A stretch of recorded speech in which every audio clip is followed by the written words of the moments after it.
وإنما أخاف على أمتي الأئمة المضلين.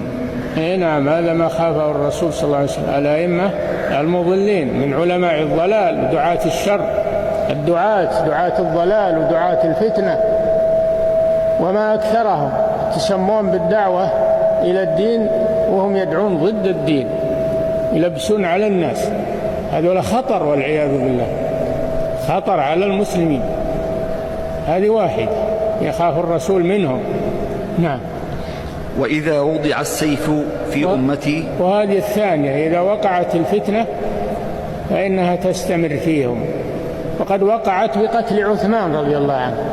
لما قتلوا عثمان انفتح باب الفتنة على المسلمين، ولا يزالون إلى أن تقوم الساعة والفتن بينهم، نسأل الله العافية. نعم.